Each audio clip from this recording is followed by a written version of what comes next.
Welcome into another edition of the Hang Time Podcast. Sekou Smith here in Atlanta. My main man, John Schumann, is in New Jersey. John Hartzell behind the glass, making it all work. Later in the show, we'll be joined by our good friend Joe Freeman of the Oregonian. We haven't talked the Portland Trail Blazers in the West playoff race, Shu. We haven't talked Blazers all season, which seems par for the course. I mean, they kind of seem to be on the periphery for people all the time. No matter the way they're playing or how they're trending, they're kind of out of sight, out of mind. And man, we got to fix that today.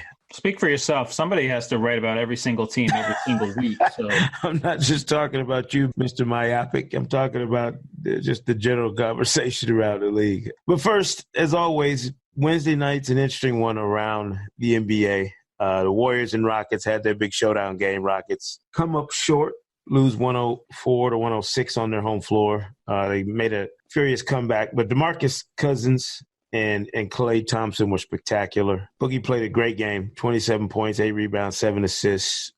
Without Kevin Durant in the lineup, I said before the game that it didn't mean anything to me. It wasn't an indicator of anything to come between those two teams down the road. I haven't changed my stance on that. I'm still feeling a certain way about the Warriors and their chances to get back to the conference finals, represent the West. Anything happened in that game to change your opinion, perk your interest in something particular? I think Cousins having his best game as a Warrior is worth noting. Like you said, 27, 8 and 7, shot 11 for 16. And maybe most importantly, he was a +7 in a game they won by 2.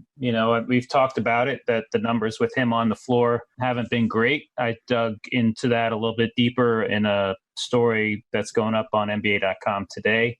Mm-hmm. They've basically been really good. Like if you take their other 4 starters without Cousins, the numbers are fantastic. The numbers with their 5 sort of stars on the floor altogether are kind of mediocre. And there's issues on both ends of the floor. Defensively, they've had a tough time defending the 3-point line with that sort of 5, that starting lineup with Cousins on the floor. Offensively, the numbers haven't been great. And so for him to have a little bit of a breakout game on the road against a very good opponent, I think is worth noting and worth keeping an eye on. I still think that their most reliable lineup come playoff time is going to be the one with Iguodala in there instead of Cousins. But, I mean... depending on the matchup, of course. Yeah, but last night's an example of how he can make a difference on any given night, And the good thing for them is they have those 2 different options. They have him out there and his ability to just plow through people and add a new element offensively. And they have the sort of Iguodala small ball option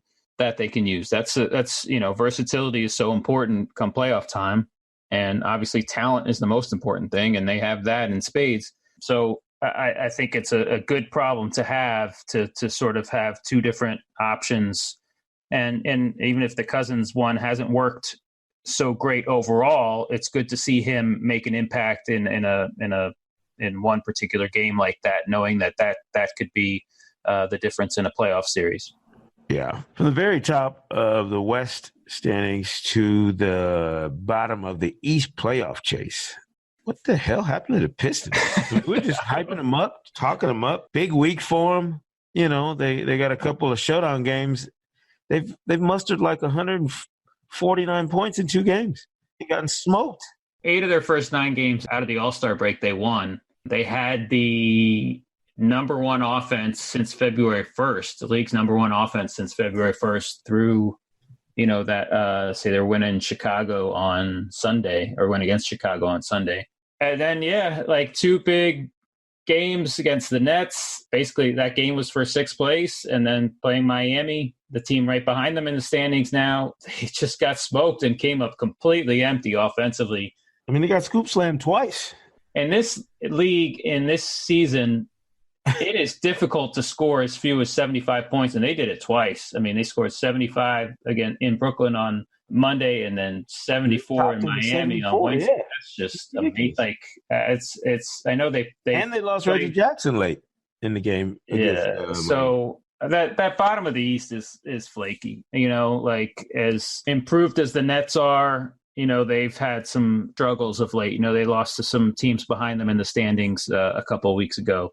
The Pistons, made a run and looked like, we're going to have 7 teams above 500 in the East, but now they're struggling again. And then Miami seems to have found something with their sort of new rotation, new lineup, Hassan Whiteside coming off the bench. But they're not exactly reliable against bad teams also. And then Orlando's lost to basically every bad team in the league in the last few weeks. They've had some really good results and they've had some really bad ones. And so, it basically is what we thought it was a long time ago, where it was 5 good teams in the East, and then it was just, who could survive for the other 3 spots. At one point, Brooklyn looked like it was going to become a 6th decent team in the East, but as we know, they have a brutal schedule going forward and didn't get their trip off to a great start in Oklahoma City, and then Detroit obviously flaking out again. So the top 5 teams in the East got to be feeling pretty good about themselves, considering what's going on. Of those 3 teams, Shu, which one looks like it could make the most noise in the first round series between Miami, Detroit, and Brooklyn? I don't think they would win a first round series, but just who could make the most hay against one of those those top seeds in a first round matchup? Maybe Brooklyn. D'Angelo Russell can get hot. They've been better defensively of late. The one thing that's disappointing so far, Karis LeVert just hasn't found his rhythm offensively. And maybe if that happens in the next 3 weeks, then they're a much more dangerous team. He's getting to the spots he wants to get to. He just hasn't been able to finish. Like, he's got his herky-jerky moves where he gets to the basket or gets into the paint, gets within a few feet of the basket. He just hasn't been able to finish those plays off very well so far. And maybe, in 3 weeks' time, he's looking more like the player at the beginning of the season than he has been over the last couple of weeks. And if that could make a difference. I think Miami has found something with its rotation. I really do. I think they had some injuries and sort of moved Kelly Olynyk and Bam Adebayo into the starting lineup, and that has worked for them. But at the same time, they don't have the offense consistently enough to really be a serious threat. So I guess the answer is Brooklyn, but like I said, if I'm a top 3 seed in the East right now, I'm feeling fairly good about my chances to get to the conference semifinals. Yeah, I think there's some pretty clear space being created between the teams who are legit and the ones who we could see advancing deep into the playoffs and the ones who are kind of going to be making cursory appearances. I want to believe in Brooklyn just because I love the story, the turnaround, but we'll see. I'm not convinced just yet. And then I know they started the 7-game road trip in Oklahoma City, and the Thunder kind of manhandled them a little bit. It started great. They were up 14-1 or something like that. Or yeah. I think it was like, oh, what a great start to the trip. And then basically the second half was pretty ugly. Yeah. And the Thunder, everything they do to me now has become kind of a puzzle piece to what could be a big-time season for them. They're 3 games out behind Denver for the 2 seed. Are we giving enough credence to this Thunder team and what they could be come playoff time? That's a good question. I think it's encouraging. Westbrook has shot a lot better since the All-Star break. Paul George has shot worse, although he had a decent game shooting last night. If they get both of those guys shooting well, considering the high usage that those guys are at, then their offense is a lot more potent. And we know they can get things done defensively.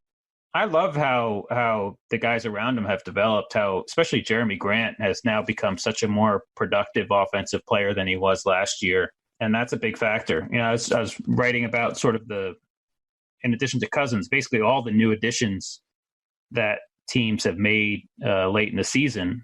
And so I was just looking at Markieff Morris, and he, hasn't he missed last night's game with a neck soreness, but they haven't really needed his offense that much because Grant has played really well. And Ferguson has turned into a confident shooter. He's a guy that doesn't hesitate to shoot now, whereas that was, even early in the season, that wasn't the case. They're dangerous. I can't wait to watch all of these Western Conference matchups. I'm fascinated to see who matches up with who, because I think they'll all be interesting. But Oklahoma City, for sure, has the potential to be really good on both ends of the floor and match up pretty well, I think, with anybody. Yeah, I do appreciate the growth of some of the Thunder's role players. I was rough on Billy Donovan, probably, like a lot of people. right when he came into the league. I felt like they were, not being able to figure out what to do with Carmelo, Paul George, and Russ last year was something that kind of kept me scratching my head.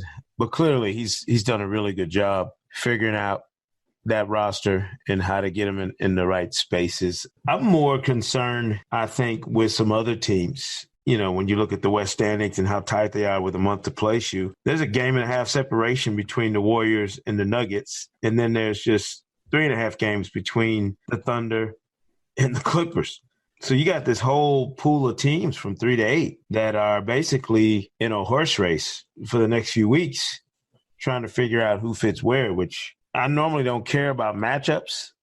I normally feel like there are some teams that are clear championship caliber teams when you look at the playoff race. And then there are other teams that are just going to be in the playoffs and it would take some sort of shocking, performance for them to upset the order of things. But now I don't know. I mean, I don't know who fits where, 3 to 8. I'm just not sure. Yeah, there was a day there where the Clippers won 5 straight and were in 6th place. Yeah. And it was like, it was a couple of weeks ago, we didn't know if the Clippers were going to make the playoffs, and they were in 6th place until they lost to the Blazers in a game where they sat Gallinari for rest. So they've been terrific.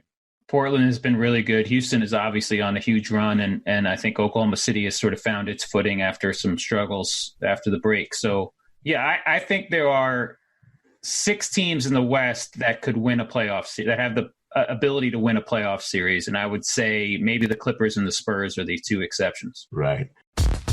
Well, I mentioned that we were going to talk to Joe Freeman from the Oregonian. I haven't talked to him in a while, which is, again, I think it's on us. We tend to ignore our Pacific Northwest brethren, both the team and the guys who cover it. Even when we're reading them every day, we don't always talk about the Blazers for whatever reason.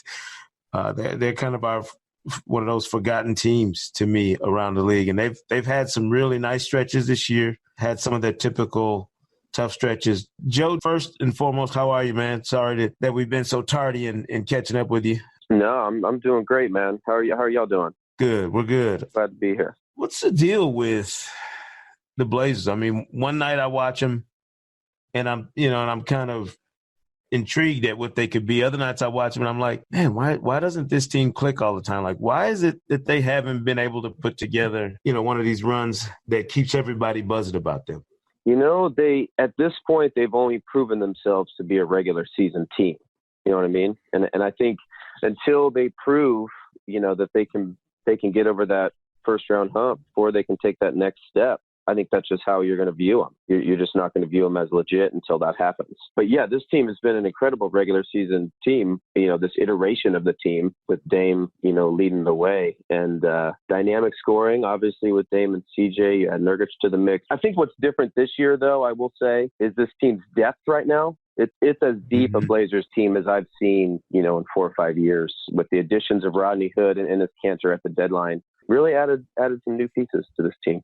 I did an interview with John Canzano on the radio out there, which I did not know was going to turn into some story, like some big thing.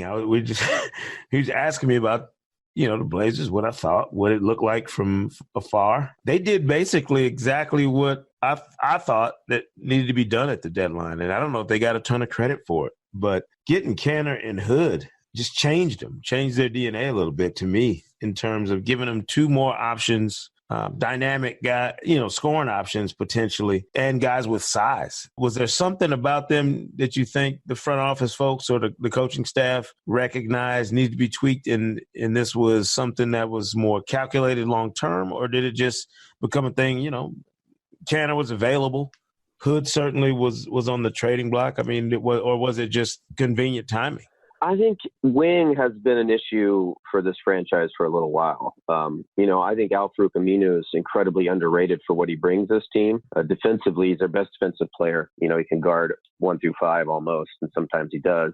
He's really important to what they do defensively. But, Mo Harkless has been hurt all year, started off with a knee injury coming off when he hurt it late last year, and he hadn't been the same all year. He's so important, to the team and what they do. And I think they were chasing a wing for kind of security and for depth. And to maybe light a spark under Mo a little bit too, ever since they acquired Hood, a little bit before that, but he's really turned his game to the next level. He finally got healthy and kind of looked more like the Mo Harkless that we've seen, late in the season the last couple of years. But, so from the Hood standpoint, I think it was kind of a mix of that to add that depth at a position where you had some kind of questions. Mm-hmm. And so that's kind of what I think was the catalyst there. And then you look at Kanter. I mean, the Blazers tried to sign Ennis 4 years ago, when they signed him to an offer sheet, and then he stayed with Oklahoma City. They've always been enamored with his scoring, and for him to be available, for him to have that relationship with them from that, I think really helped there. And so he really, the combination of him and Jusuf Nurkic, those beasts that you can throw at teams all game, they stagger them. Obviously, they don't play them together. And so to throw Jusuf at a team down low and then to throw Ennis when he's not on the court, gives you depth for obviously protection when Nurkic gets in foul trouble, but it just brings that dimension. Not a lot of teams have that interior scoring off the bench. Yeah, I hate to spoil this discussion, but please do. Let's in my story today, looking at like the additions, I looked into Hood and Kanter, and actually the Blazers have not been very good with those guys on the floor. In fact, Kanter I think has a negative plus minus in 8 in all but one of his games so far with the Blazers. Well, doesn't he?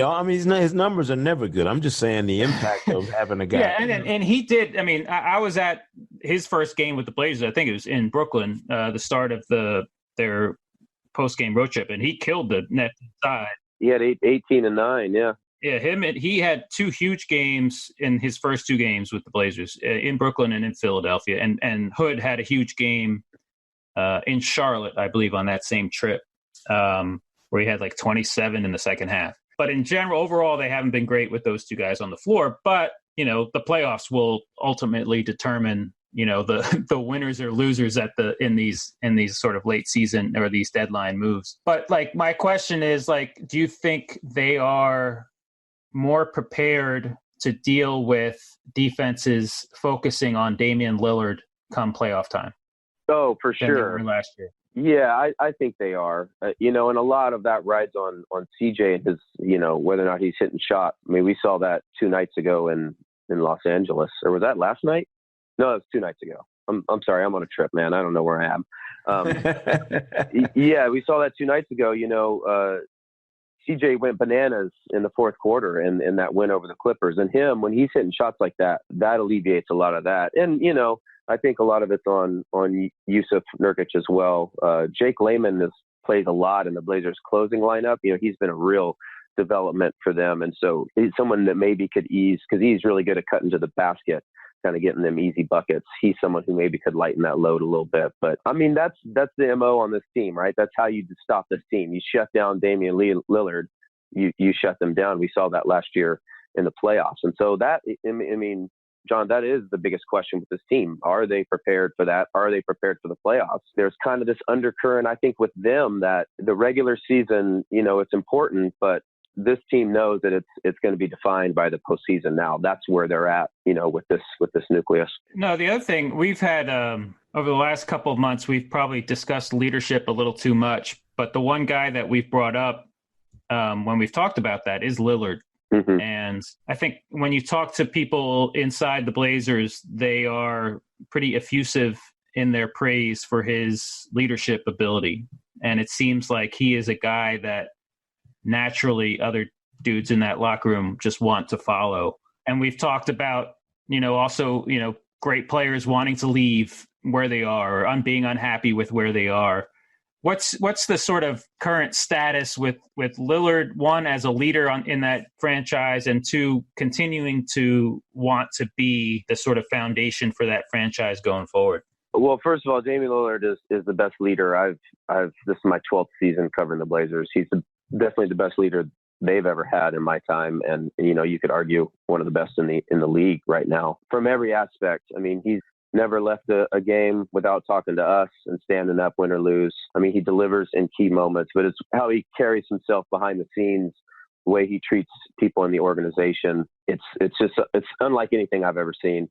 He treats CJ, 15th guy on the list, on the roster, exactly the same. All those kind of cliches, except for they're true in this case. But he has said repeatedly over the years that while other guys are kind of shaping where they want to go. And you see what Anthony Davis has done in New Orleans, for example. And I mean, we've all seen LeBron hold the league hostage with his decisions in the offseason. Dame's just cut from a different cloth. Loyalty is so important to him, just the way he was raised. As the kid who obviously grew up in inner city Oakland, I think that shapes you differently than most places. And then he went to a small school, Weber State. And at the last second, he had other offers to go to different schools, but Weber State was the first one to offer him. He felt loyal. He wanted to stick with it. And that's just the kind of guy he is. So, there's a sense of love for him in the city, but he has a sense of loyalty to that city too. And, he thinks about what his decision means for other players. He's talked about this as well. Like, if I leave here, it might affect this other guy and this, and then he might get traded and, or leave and not be in as good a situation is kind of how he likes to frame it. So I think that's part of it too. But, when you think about the Blazers, you think about Damian Lillard, don't you? Yeah, there's no question. No question about that. Joe, how long before, and I know there have been frustrations with this in the past, obviously last year getting swept out of the playoffs, you hear this sentiment that, well, they've gone as far as they can go with this group. And we hear that time and again about certain teams. If they're going to reconstitute at some point, Dame and CJ, to me, have to be the foundation of that. Is there sentiment out there at all that there has to be a larger DNA tweak if they're going to reconstitute this team, like that it has to involve moving one of those guys? And I know that sounds crazy with the affection people have for Dame out there, but if you're going to really go for it, if you're the Blazers at some point here in the near future, in a Western Conference that's kind of reshuffling itself, at some point, do you have to at least consider maybe that Dame and somebody else works better than Dame and CJ in Portland? Yeah, I mean that's the biggest question facing this franchise is if you don't make it out of the first round again, how can you justify just bringing it all back? There's the faction that they play an entertaining brand of basketball. They're fun to watch. The place is sold out. Fans are obviously passionate in the league, but at what point does that group decide, I want some playoff success? And there's also a contingent that's like, hey, there's no way you can run this back like this if you don't succeed in the playoffs. And I think that is where that comes from, Sekou. And that's you've heard that more bubbled this year than in previous years. Every now and then you kind of hear it nationally a little bit from someone throwing out crazy trade rumors or whatever, right. Crazy, but after we've seen it, it's kind of, you reach a point where you've seen what this group can do and what do you do to change it? And that's where you start. I mean, it's what everybody says. You got to get rid of CJ in that scenario. I've always said that if you put the right pieces around them, they can succeed. But you just can't keep doing the same thing over and over again if it's not working. So I hate the idea, by the way. I love them together. I think there's value in having the kind of chemistry those two guys have. Mm-hmm. Mm-hmm. And the other part about it that mystifies me, and Shu, I don't know how many times you've been to games in Portland, Shu. It's like one of the best NBA cities you could go to. I mean, the fans are outstanding. The culture, the basketball culture out there is great. I don't get why they have such a hard time attracting free agents or being an attractive destination for free agents. It's not like every player in the league who wears Nike or Adidas hasn't been to Portland anyway and doesn't spend some kind of time in Portland. They know it's a great place. What do you think is the disconnect when it comes time to wooing people to come play in Portland?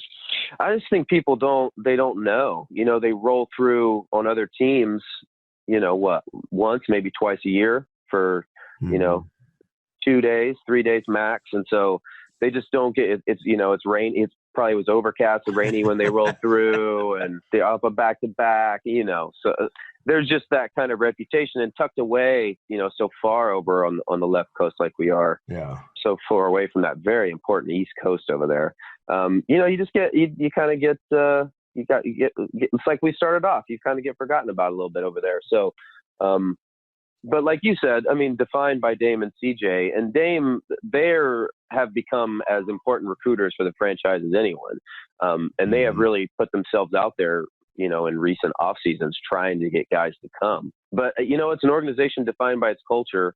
And, going back to Dame and his leadership, it's a team that's, they talk a lot about their culture and the culture of the organization. And so I think once guys get here and you, even if they're here for just a couple of years, when you see them after they leave, they're always like, I had Portland does it right. I had a good time and I had a good life when I played for them. But yeah, I don't know where that disconnect, generally speaking, comes from beyond we're just tucked far away. Is there a playoff matchup that this team fears or wants when you look at the West standings, Joe? I mean, I know they got swept by the Thunder, but all those games were close. Yeah, no, in fact, after the last game of the Thunder, they openly said they would love a rematch against the Thunder in the playoffs. 3 of those 4 games were close in the fourth quarter, and the Thunder kind of pulled away late, including that last overtime game. A lot of drama there with Nurkic and Russell Westbrook and their kind of beef, what happened last couple games. So I think from a sheer entertainment standpoint, I would like that. But don't you guys think that'd be great? Heck yeah. Any day. Anytime you get Russ and Dame on the same court, I'd take it. It's certainly a very, very possible 4-5 matchup in the playoffs. And what about, the other matchup within that matchup that I would love to watch is just to see Nurkic and Steven Adams trade bows and blows. I mean, I was telling somebody the other day, Joe, Nurkic to me is the most underrated space-creating big man in the league. And I thought that I was at the Blazers Thunder game a few years ago, right when they got their hands on Nurkic in Oklahoma City. And he was fantastic. Just seeing him up close create all that space just by bumping guys, setting screens. And you don't realize how massive he is until you see him out there causing havoc. I mean, the Thunder were like, they could not get their balance, just dealing with him. He's a beast, man. Yeah, no, he's a tank, and he's skilled. He still misses a few too many close shots for my liking. He's loose around the rim, but he has gotten so much better this year. Kind of a low key. I'm surprised there hasn't been more talk about him being a most improved player kind of guy. I think he should be on short list for that award. And just what he means to this team and what he means to Dame and CJ, it's been really important. But yeah, when he's at when he is playing peak Nurkic, this team is at a different level. And, going back to our talk about, he'll be immensely important in the playoffs too. What Nurkic do we see, show up? Right. Interesting. It's going. I'm intrigued by this team though. I got a good friend, Rusty Hampton, who's from Salem, Oregon, and he's lived away from there for years. But man, you talk about a Blazers fan. He lives in Jackson, Mississippi, Joe. Every time they play in Memphis or New Orleans, he's there. He bought tickets in New Orleans just so he could drive down and watch them when the Blazers are there.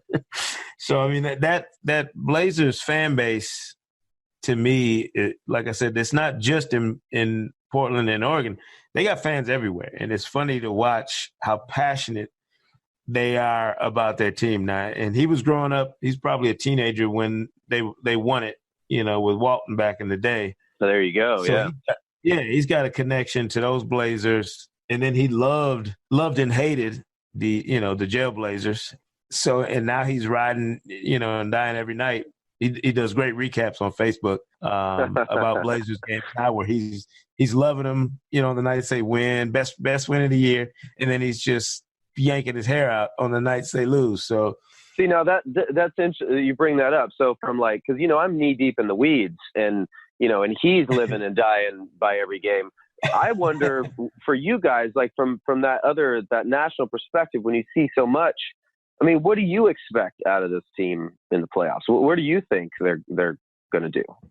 Are they going to make some noise? Are they going to fizzle? What's your guys' take on that? Yeah, I've said the same thing. I think there's a bunch of teams in the West that could lose in the first round and could get to the conference finals. And and it's just the way it is. It's going to be about matchups and who's playing well at the right time. Yeah. The Blazers, they just ran into the wrong team, I think, in the first round last year. And I was shocked. That was a shocking series. Yeah, it was. New Orleans was playing so well. They really sort of found themselves late in the season after the Cousins injury, and then Holiday is just a terrific two-way guard who was a tough matchup for Lillard especially. And so this year, who knows? What's going to happen? I would love a Portland Oklahoma City series, and then. But if you're in the 4 or 5, that obviously means that you're running into the Warriors in the second round. So that's the issue. If you can squeeze up to 3, then you're in much better shape.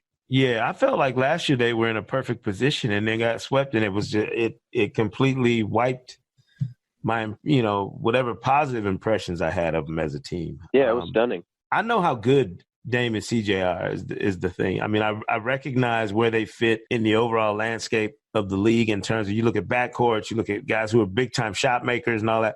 I felt like their biggest issue has been whoever that third and fourth pieces are. Mm-hmm. And I just feel like, Al Farouk, to me, as much as I love him, I watched him when he was in high school here in Atlanta, and I watched him with the national team, I think at the World Cup was the last time I saw him playing with the international team. He's such a better player to me when he's not asked to be the third guy. So Nurkic, to me, is, as you mentioned, is the key. Like, he's got to be a consistent producer and performer in the playoffs. Like, they got to be able to count on him for a sizable double-double every night in a playoff series in order to unlock kind of what Rodney Hood and Al Farouk and some of those other pieces can bring. Because I was telling somebody last night, the reason to me the Warriors have been able to go galactic in the playoffs the last few years is not just because of their first 2 or 3 stars. It's been because those guys unlocked the door for their 5th, 6th, and 7th guys to play at a higher level in the playoffs. And until Portland finds a way to make sure that Dame and CJ have somebody else in that third spot, then, and the 3 of them can create a higher plane for everybody else, they're going to be stuck in that space where they can't go to another level. So I'm hoping Nurkic is the guy that does it for them. So we at least see, last year even, if you don't get swept by the Pelicans, say you go 7 games and lose to the Pelicans in a compelling series, that colors the offseason in an entirely different way to me. It's all about how you lose in the playoffs, not just if you win or lose, but how you do it. And they got to go down swinging. Blazers have lost 10 straight playoff games. Yeah, that's mind-boggling. Yeah. For guys that talented. Yeah, and that's what's going to define this, what are they going to do in the playoffs? That's what's going to define this group coming up. You think about it, like just that, it's kind of a miracle that they ran it back. And I'm glad they did. I think there's potential for improvement just with Layman getting better, with Nurkic getting better, with the additions that they made at the deadline, as much as I poo-pooed those a little while ago.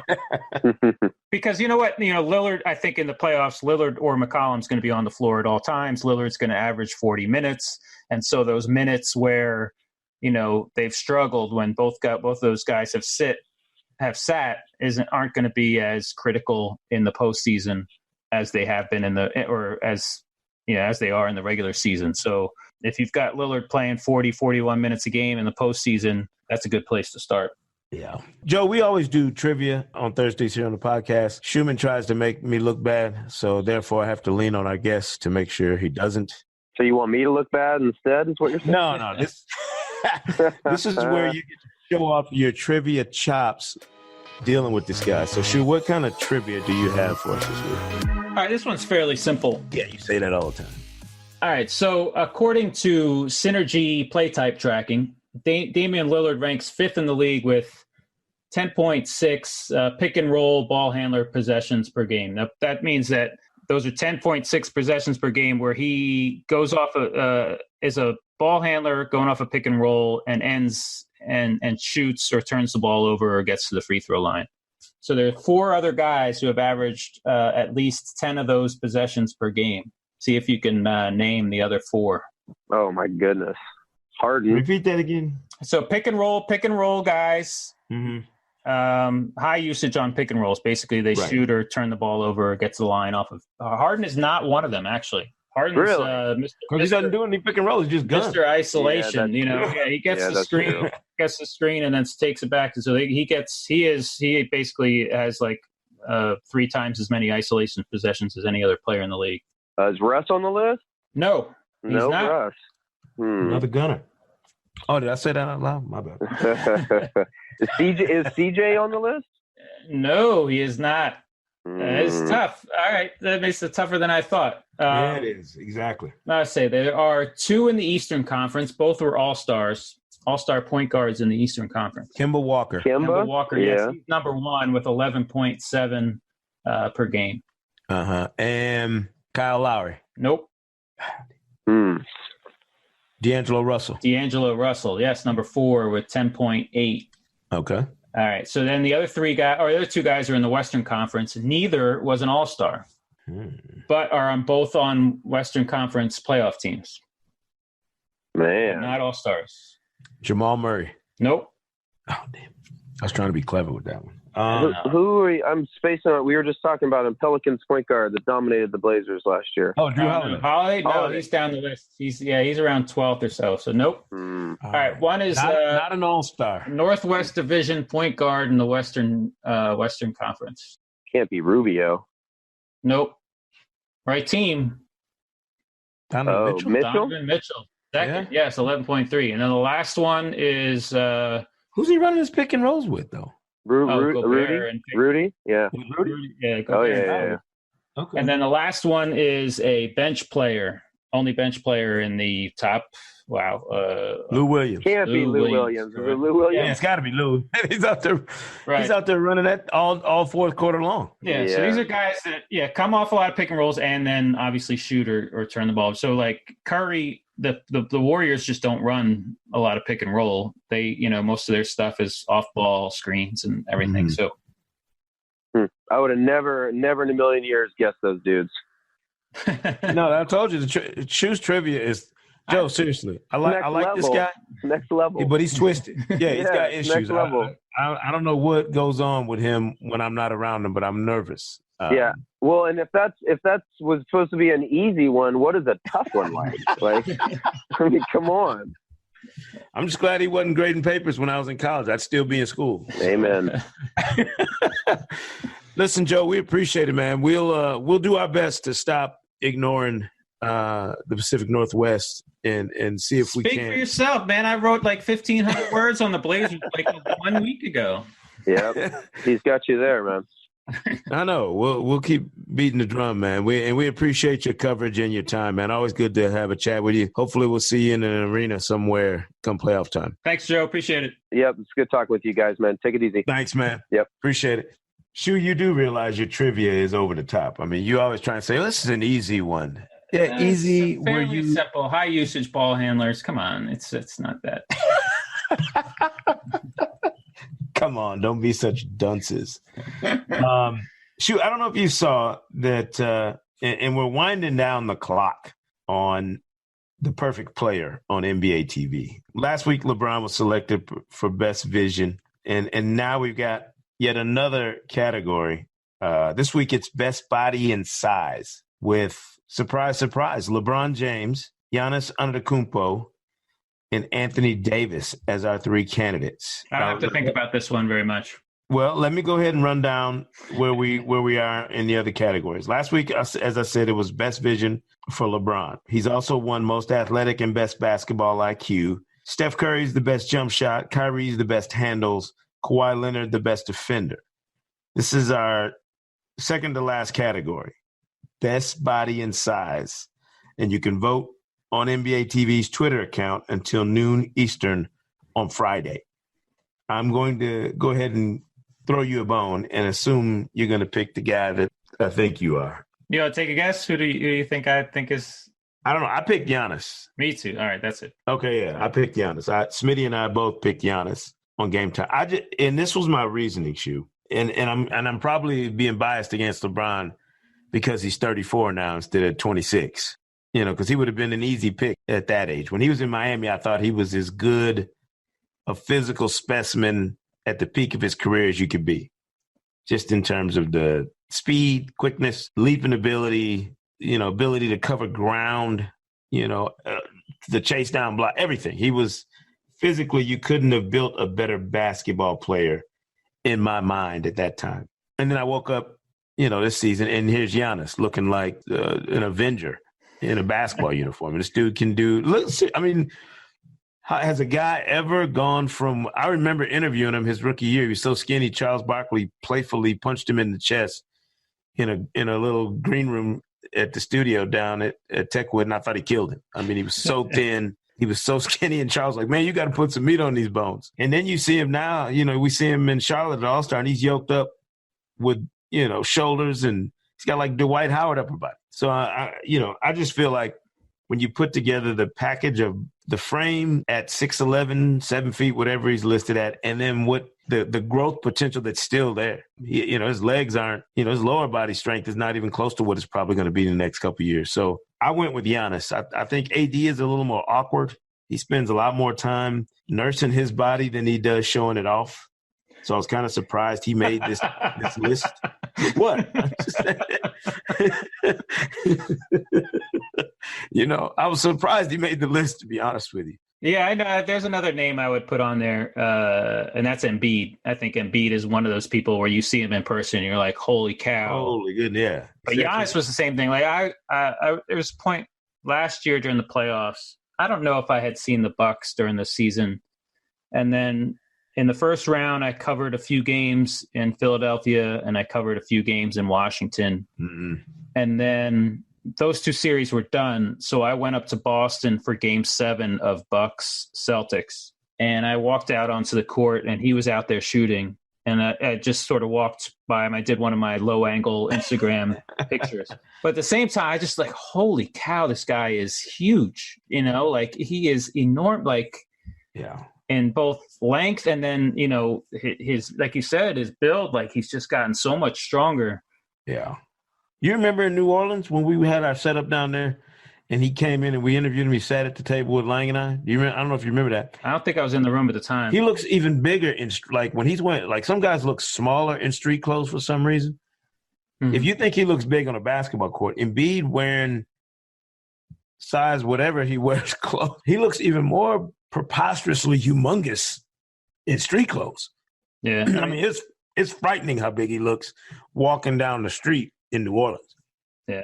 I mean, yeah. So I was talking about Giannis on the court, like, and so, but those two guys are like, there are only a few players that you come across for the first time in person and you're just taken aback by their size. Shaq was like the first one for me. Still does it for me every time I see him. Yao Ming was one for me. Just huge.